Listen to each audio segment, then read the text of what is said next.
Malia Kozlov, aka the Widower, or just simply Widower, was born in Moscow, Russia on July 16th, 1999.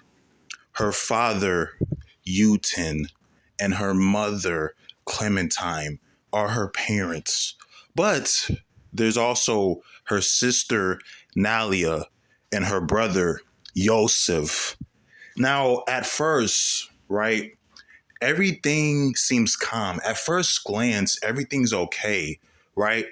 But the thing is, Malia's father, Utin, was having financial struggles. Physically, he was fine. Mentally, he was fine, but financially, he was lacking. So he joined the hero business. They paid well, but not enough. He even joined the villain business, but he wasn't that I want to take over the world kind of villain. He just needed some money in his pocket. Well, I should say a lot, not some. So he turned to, well, the only place that was really hiring at the time in Moscow, specifically the mercenary business. And oh, baby, I mean, imagine getting paid $10,000 an hour. Yeah, it's Moscow currency and not American currency, USD, but it still works, right? And he did it. Oh boy, he honed on his skills and his craft for years and years, using his powers the same way Malia would use hers when she would come to grow up. But the problem is, in his mercenary line of work, he had killed this one individual's brother, and we remember Rasputin, right? Now, Rasputin is a mercenary too, but at least he kills just his victims and not their families. And I feel like that's where Utin crossed the line, and Rasputin will retaliate. He's like, "Well, you killed my brother, so I'm gonna kill your wife. Family for family, right? Eye for an eye, tooth for a tooth, right?" So he tracked down Utin's whereabouts and coordinates, right? And he pulled up to the house, right? He laid flat on his belly on the towel, and he put his eye in the scope, and he had the beam traced on Malia Kozlov's mother, right? And Malia remembers it as if it was yesterday, right? Her mother was helping her getting dressed, time for school, the good old Russian stuff, the sitcom comedies, and right. Then all of a sudden, Malia sees the red dot, and she's like, "Mom, what's that?" And God forbid, before her mom could even say anything or look at Malia, boom, one shot. Malia screamed and cried. Her brother and sister rushed into the room. Her father came home from work early, fast as hell that day, to find his wife dead body in front of his own children. And Utin would give up the mercenary business, but that doesn't mean all the people he killed are now alive or free, right? No, no. Just because you gave up, that doesn't mean life just goes back to normal. That's not how the real world works. Malia was only 10 years old when her mother was killed right in front of her. And I can only imagine the pain, the trauma that she would be feeling. Anybody involved in this situation. But you see, if Utin wasn't in that line of work, then maybe his wife would still be alive. Or what if he just got a better high paying job and didn't need to go to the mercenary business? But you see, we can play with the semantics and the hypotheticals, yin yang. We can do that all day, but let's get to the point, right? So Utin trained his kids from that moment because he was acting paranoid, but he still wanted to be a good father because he was like, if Rasputin was willing to do that to my wife, what about me? What about my kids, right? Hell, what about my grandma? I can't take any chances. So he trained his kids to the best of his abilities. He showed them all kind of martial arts, maybe some gadgets here and there, but he would soon come to realize that Malia was not just your average Russian superhero chick, right? So for 10 long and hard years, from the age she was 10 to the age that she was 20, right? Malia worked her butt off, right? With diet, exercise, although she only eats and sleeps once a decade. But pay, right? She would push herself to her limits because she loved her mother and she missed her mother. Same thing for her brother and her sister. Now, I wasn't always training. They would go get something to eat. They would go watch movies. They would tell jokes. They would tell board games, stuff like that. Well, not tell board games, but you get the point, Mother Cucks. All right. And it was fun, right? It was well rounded, right? And over time, Malia got to learn more, not just about her family or her culture, but the world. They would travel the world, China, Japan, etc. But it's like for some odd reason, in the back of his mind, in his subconscious, Yuten knew Rasputin was lying in the shadows, waiting. Maybe this is where Malia gets her stealth like persona from. Who knows, right? So Yuten and Malia, they leave home, leaving her brother and sister behind. And there's a specific reason why he chose her, right? To come with him. So they're going down the streets of Moscow, right? Now, mind you, they're in stealth mode too, but it's kind of hard for them to do their normal thing since Rasputin is still anger. He's like, no, taking away your wife wasn't enough. I need to take away you, and then I'm going to take away your kids. And Yuten was like, hold on, bro. Hold on. You're not just finna threaten my family like that. I know what I did was wrong, but damn it, that was over a decade ago. When are you going to let it go? You know what I'm saying?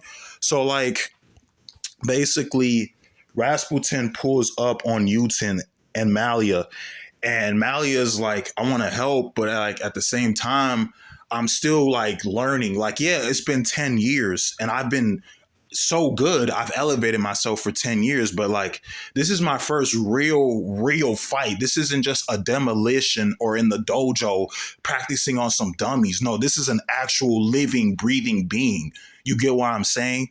So she's like, she's a little hesitant. He's like, Malia, help me. Her own father was like screaming for her to help. And then she jumps into action, right? And it's a good fight, right? And basically, Yuten, right? He falls. And then this leaves Malia and Rasputin fighting, and they're going back and forth. And Malia is actually doing good. Her years of training are actually showing and paying off, right? You know what I'm saying? But the thing is, Rasputin, he was like, you know what? To hell with this. Fuck this, man. So he pulls out the gun, and Malia is like, she backs up. She's, you know what I'm saying? But like, she didn't know. And her father didn't know that she actually has a regenerative healing factor. But at the time, he didn't know that, right? So Yuten jumps in front of Malia right before the bullet hits her body, and she's in shock. He's in pain, and Rasputin is just smiling. He's like, damn, I got him. And Malia, for the first time in her life, she felt anger, not fear, not sadness, anger. And she snaps. She goes towards Rasputin and she hits him. And she wanted to kill him the same way he killed her father, but she stops. She looks into his eyes and she lingers for a second. And then she just drops him and leaves him there for the cops. And I think this is where her no kill rule started. I think that's when it really took effect, right? But she's running over to her father.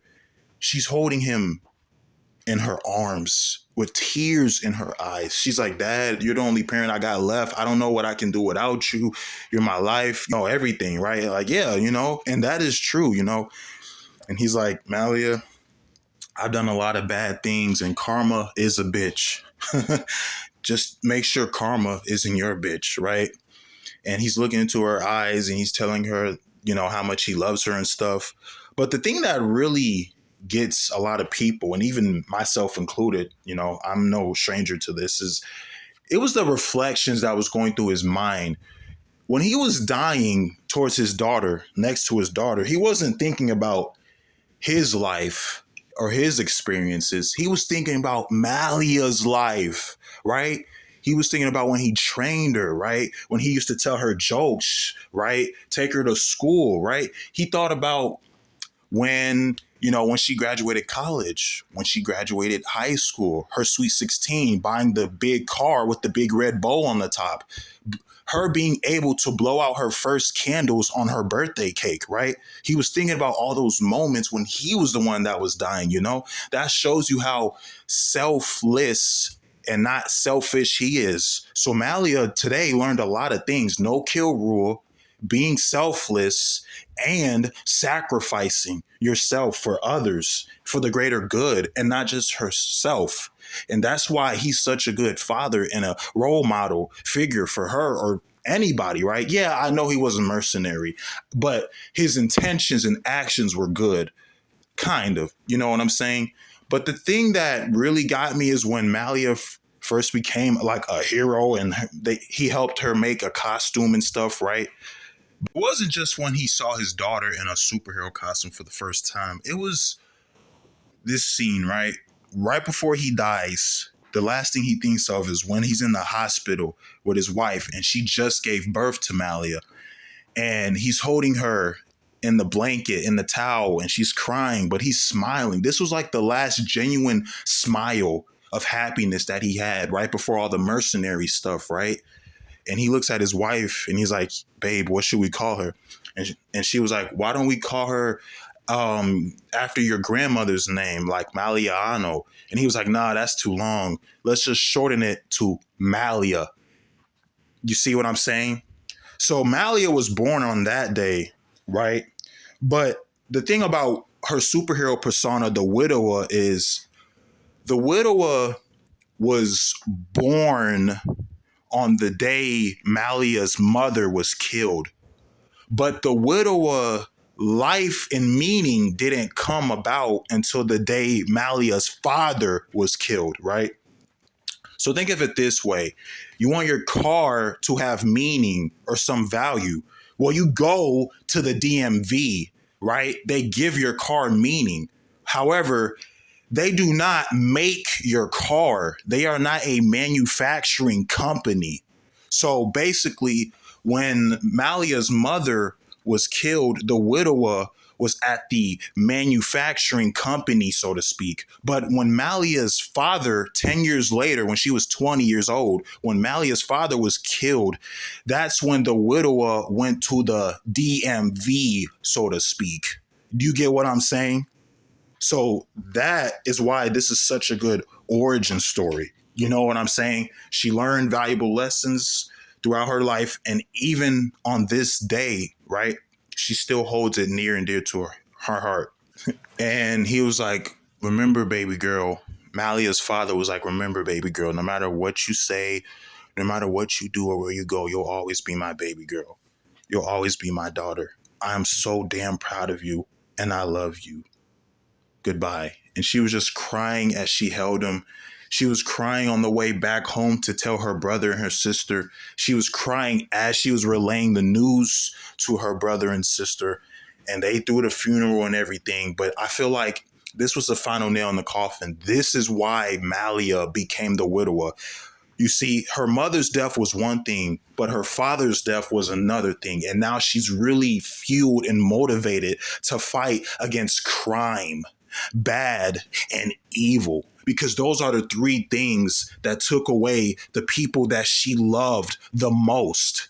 The story of Malia Kozlov is turning your failures into success, right? Your tragedies into triumph, right?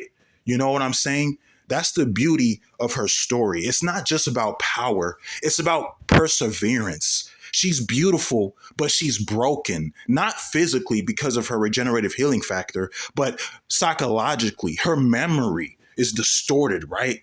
And we're going to get into her villains another day, right? Oh, you best believe she got a boatload of villains. You're going to love that, right? But that's why I and so many others love Malia Kozlov, because life is about a choice. And she chose to be a hero because she lost two people she loved. Just like we choose to do things every day because of the people that we love. It's understandable and relatable.